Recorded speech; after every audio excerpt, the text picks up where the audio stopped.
Around Dodge City and in the territory on west, there's just one way to handle the killers and the spoilers, and that's with a U.S. Marshal and the smell of gun smoke.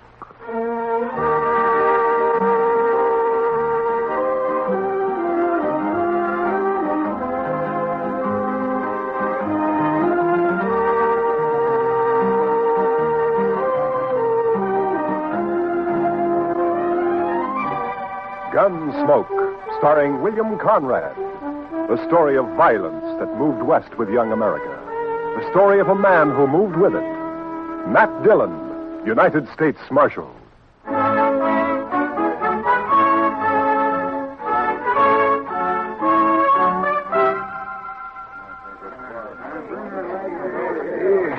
Howdy, Marshal. Hello, Mr. Biggs. Can I give you a hand? No. This is the last batch here. Hey, wait till the flies get to these buffalo hides in the morning and be enough vultures overhead to keep the place in shade for a week. Yeah. You'll sure have your hands full by tomorrow night. It looks that way. When these boys turn them hides into cash, they'll bite the corks out of every bottle in town. And some of them look mean enough sober. Yeah. Well, you better bed down and get some sleep, Mr. Biggs. Where are your boys? I don't know. Jeff had some trouble with a dry axle up near Pawnee Rock, and Boaz stopped to help him fix it, but they shouldn't be this long behind me. Well, if I see him, I'll tell him where to find you. You can tell Jeff, but Boaz ain't even going to hear you. Why? What's the matter with him? Oh, he's riding higher than an eagle. You know that white buffalo you've been hearing about? The albino? Mm-hmm. Well, it's just Indian talk. Oh, you think so, huh? Well, if it is, Boaz sure shot himself a mighty scared buffalo. White as borax. That ought to fetch a price. Hey, anybody seen Marshal Dillon? Over here, Chester. You better saddle up, Mr. Dillon. What's the matter, Chester? Indian trouble. 2 men dead and a couple of wagons burned up out there. I found this. A war rattle. Made out of buffalo toes. Arapaho. Well, they haven't been making any trouble. Well, these did. I was topping a hill when I saw the wagons go up in fire. It was Indians, all right. I saw one ride off. That's funny. I never heard of Arapahos attacking at night. How far out, Chester? 10 mile, maybe, toward Pawnee Rock. Pawnee Rock? Marshal, my sons was coming from there. Easy, Mr. Biggs. Lots of wagons in the territory. Marshal, I didn't see another wagon between here and Pawnee except the ones we had, but the Indians killed my boys. There's only one way to make sure, Mr. Biggs. Saddle up and ride over to my office. I'll be with you as soon as I can get my horse.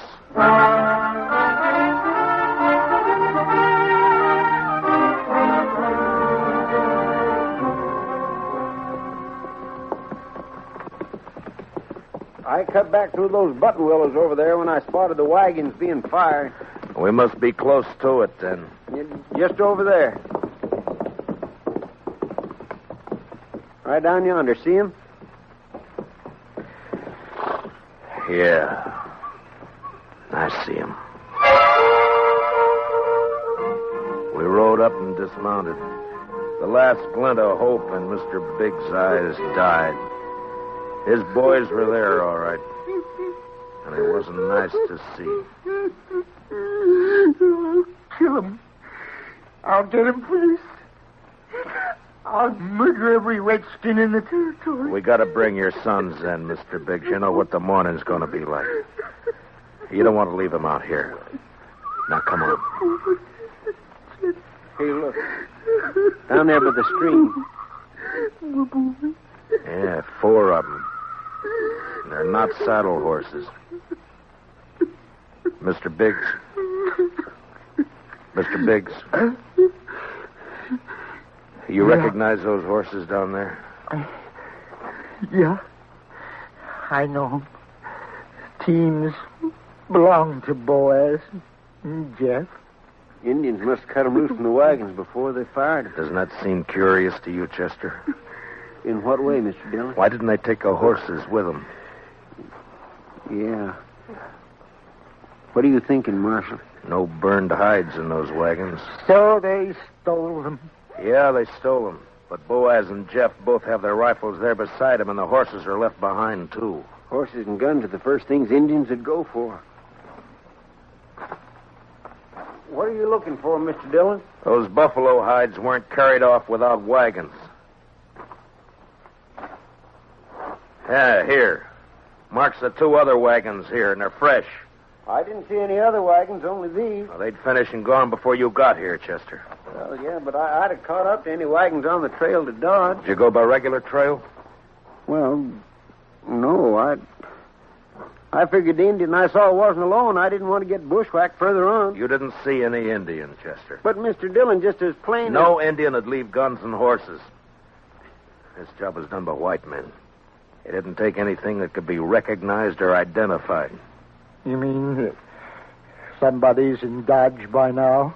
With the hides my boys worked and sweated to get? I'm afraid so, Mr. Biggs. There'll be more than 300 buffalo hunters there by morning. Could be any of them. We'll find the right ones. Oh, how? The albino. Whoever killed your sons will have that white buffalo hide.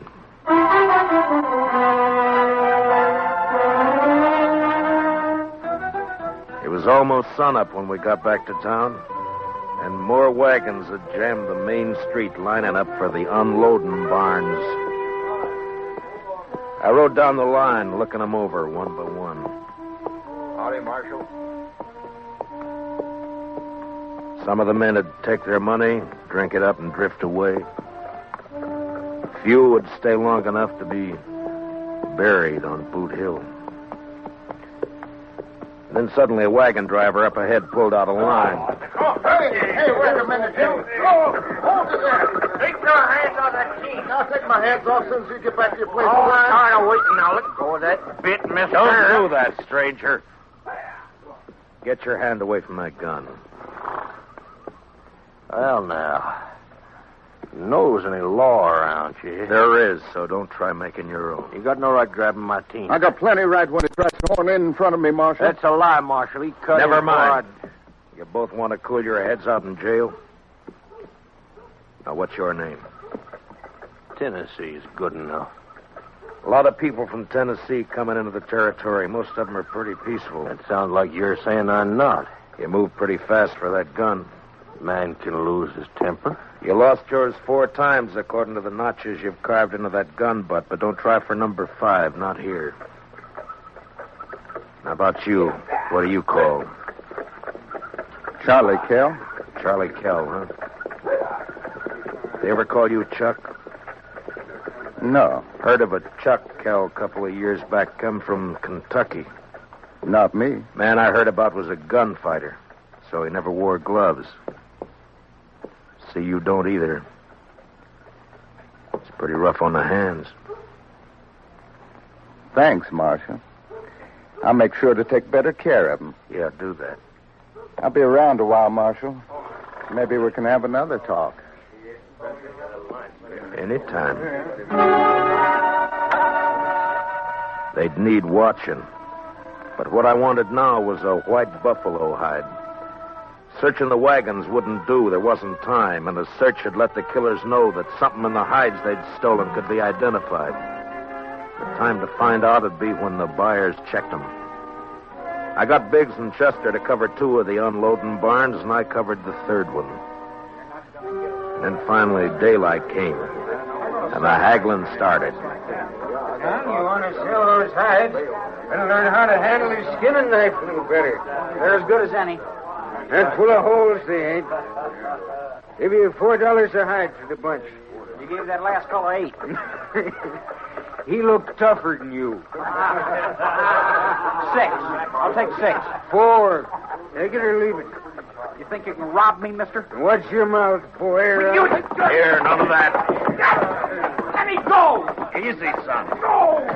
Let me have that gun just so you won't be tempted. There, that's better. Give me that. Give it back. You can pick it up at my office whenever you're ready to leave town. Yeah, you look like a city boy to me. Where are you from? St. Louis? None of your business. When something's got you beat, son, there's no shame to admitting it and going home. Sometimes that takes a real man. Don't tell me what to do. Why don't you watch your own job? Why don't you leave me alone, Marshal? I ain't got a white buffalo hide. What'd you say, boy? You heard me. What do you know about a white buffalo hide? What everybody else knows. That you're looking for one. Everybody in town knows it. How? Because the old man whose sons were bushwhacked all liquored up over at the other barn, shooting off his mouth.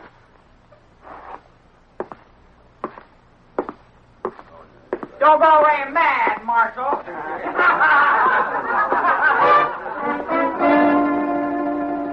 Mr. Biggs wasn't at the barn where I'd left him. I cut through an alley to Front Street and headed for the saloons. I never got to him. Mr. Dillon? Mr. Dillon? What's the matter, Chester?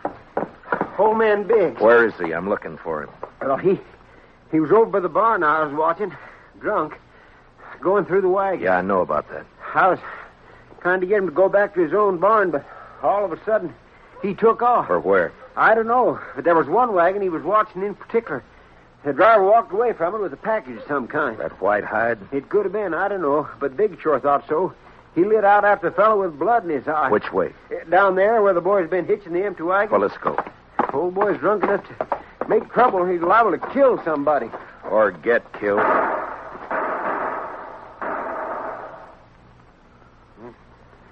Too late, Mr. Dillon.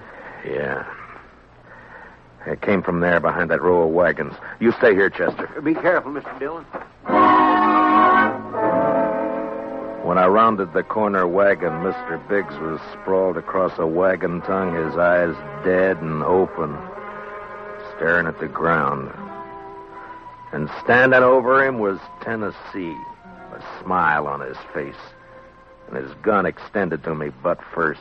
Looks like I'm in the mighty trouble, Marshal. He's dead, Tennessee. That's more than a mite. You take my gun for a while. You mean until after you hang? Wasn't figuring to be that serious. Not when a drunk follows me out here and throws down on me. If you're figuring on self-defense, forget it. Look at his gun. It isn't even cocked. Well, it's out of his holster, Marshal. That's enough. Law don't say I have to wait till he kills me. You'll have to make a jury believe that. No, I shouldn't have much trouble doing that, Marshal. What are you doing here, Mr. Kell? Oh, I just happened to follow Tennessee out here. Why? Well, you broke up our little argument in town. Thought I'd get him alone here. See if maybe he was still nursing a grudge he wanted to settle. But the old man beat me to it.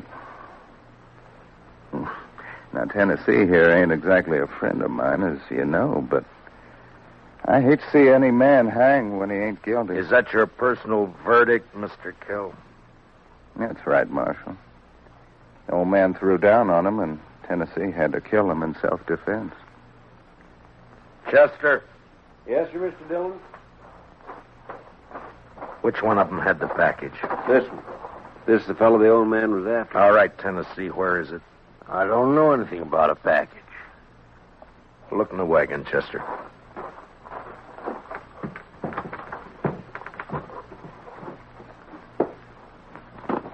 See anything? Nothing here. I reckon you can give my gun back to me now. All right, Tennessee. Here. Thanks. But if you decide to use it again while you're in Dodge or any place else in Kansas, I hope I'm there when you do. Well, now, don't you fret, Marshal. I'm sure you will be.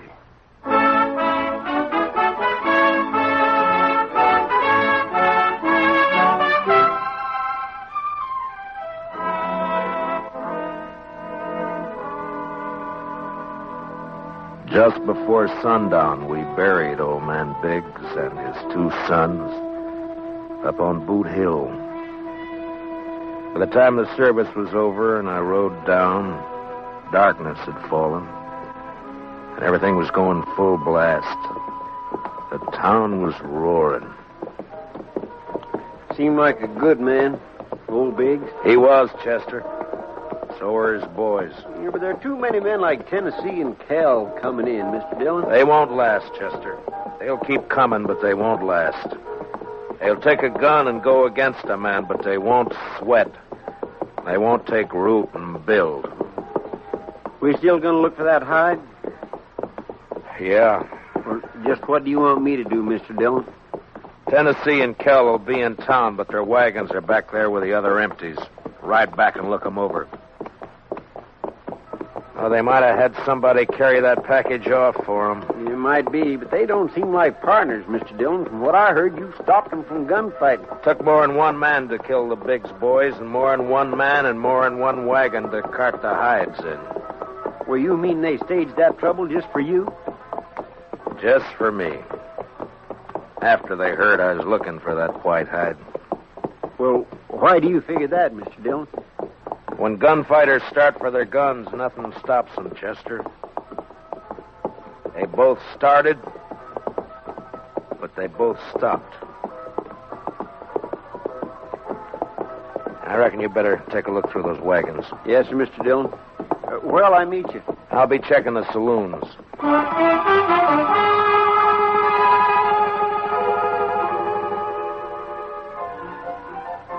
One by one, I made the stops. The Long Branch, the Alafraganza, the Texas Trail. And one by one, they got quieter as I went in. As though each place was holding its breath, waiting for something to happen. The last place was a Mexican hangout. A long, dark walk.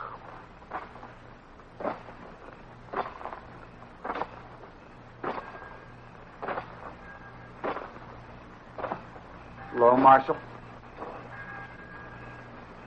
Can't see me, can you, Marshal? No. No, I can't see you, son. Too bad. Because I got another gun. They sell them around here. And I ain't going back to St. Louis. You'll fire once, son, and if you don't kill me with that, and I'll kill you. I'll gamble on that, Marshal. Marshal!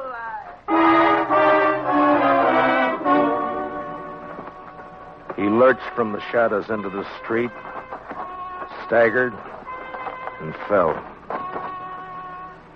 And then he rolled over on his back, and his eyes struggled for a minute like they were trying to remember something. And then he went blank. Well, he was right about one thing. He wasn't going back to St. Louis. Well, what do you know? The marshal's real handy with a gun. Stay out of this, Kell. But I may have something to talk over with you later. Meaning what? If you don't know, then you got nothing to worry about. I've been hearing a lot about how fast you are with a gun, Dillon. Anything to it? I'm still alive. Yeah. This your hobby, shooting kids? He was old enough to try to kill me. I don't like it, Marshal. That's too bad, Mr. Kell. The Chuck Kell I heard about would have loved it.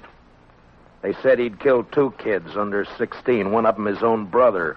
No, you didn't hear the whole story, Marshal. The Kell you heard about killed a marshal, too.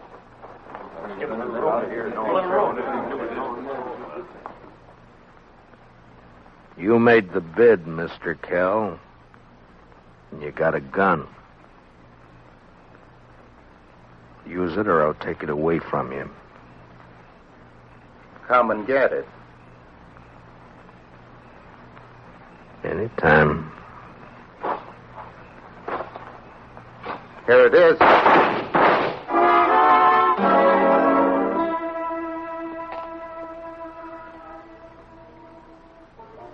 How you feeling, Mr. Dillon? I'm all right, Chester. Doc fixed your head. Wasn't much he could do for Kell, though. I hit him. If you didn't, he sure died for nothing. He was fast, all right. Boys say you made him look like a sleepy burro. Never even cleared his holster. And my head says different. You didn't get that from Kell. What do you mean? Tennessee was up the street with a rifle. He creased you. Huh? Where is he now? I don't know, Mr. Dillon.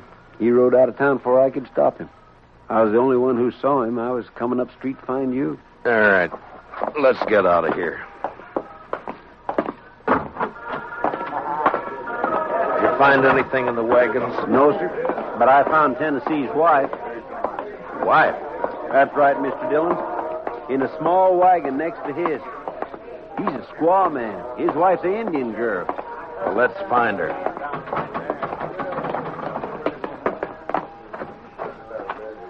All right, Chester. Which way? Edge of town, Mr. Dillon. Well, let's go.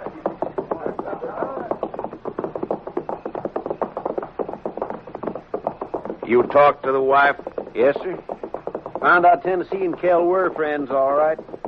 They left her here night before last and arranged to meet her here today. She said they were driving empty wagons when they left her. Ask her what tribe she belonged to? Didn't have to ask, Mr. Dillon. I could tell by her beads. She's an Arapaho.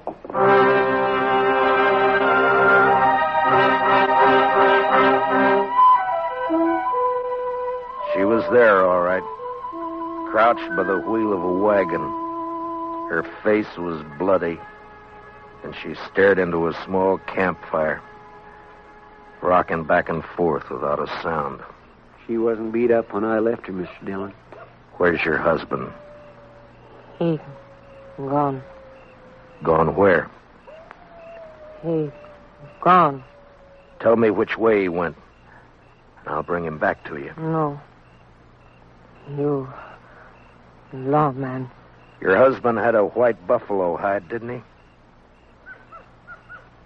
Tell me. No. Other man killed white buffalo. Then your husband took the hide away from him? He buy. He buy hide. He didn't buy him. He killed 2 men to get him. He killed with Indian paint on his face. He left an Arapaho war rattle. He wants the blame to come to your people. If the white men think the Arapahoes are on the warpath, the soldiers will come. No. Arapaho peaceful. Where's the white hide? What'd your husband do with it? He tell me. Bury it. Where? Where's it buried? There. Back there. By tree. Go dig it up, Chester. And then stay with her till I get back. You going after him, Mr. Dillon? As soon as she tells me which way. All right, Mr. Dillon. You're white man.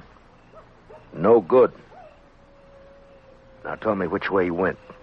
You let him go. He not come back. I can't let him go.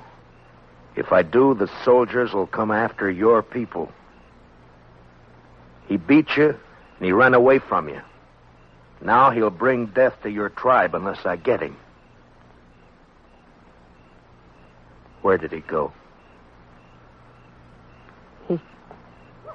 He ride to where moon sleep. I rode east. Tennessee had about an hour's start, but I figured to make up most of that before sunrise. The prairie was open and flat except for an occasional roll, and the Arkansas River would keep him from cutting south. His best bet for a fresh horse would be Kinsley, and I rode hard for it. It was just turning daylight when I rode in.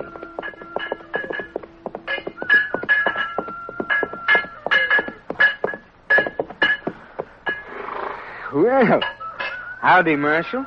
Morning. Good morning. Got a place I can water my horse? Trough right there. Just let him loose. He'll find it. Thank you.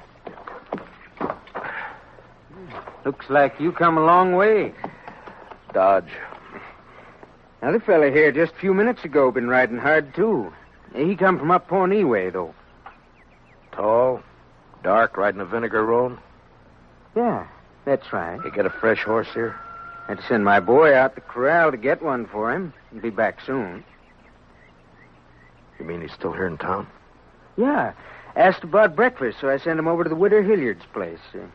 Right over there, across the road. Thank you. I'll be back. Say, you after that fella, Marshal?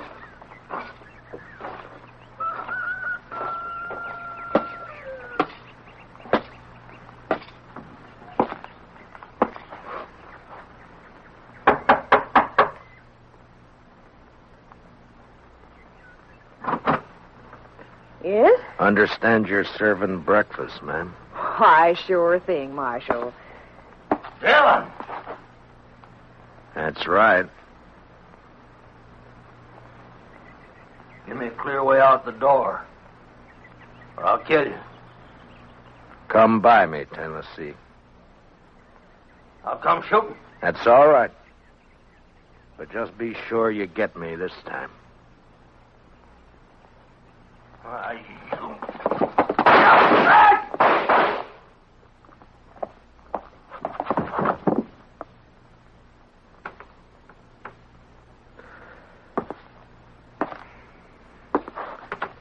You hurt, ma'am? No, I'm all right, Marshal.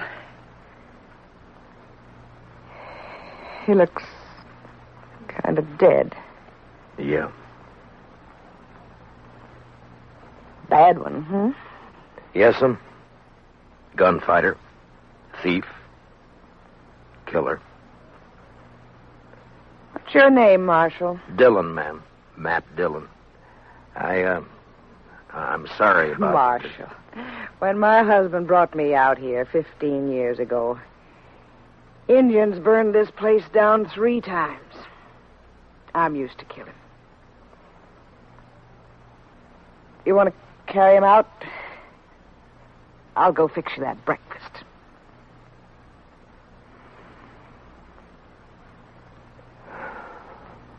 Thank you, ma'am. It's a long ride back to Dodge.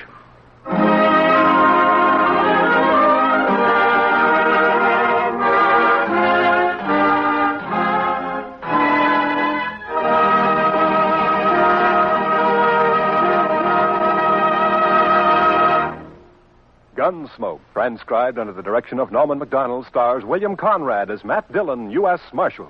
Tonight's story was specially written for Gunsmoke by Joel Murcott, with music composed and conducted by Rex Corey.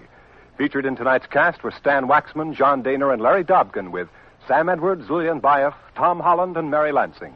Parley Bayer is Chester. Join us again next week as Matt Dillon, U.S. Marshal, fights to bring law and order out of the wild violence of the West in Gunsmoke.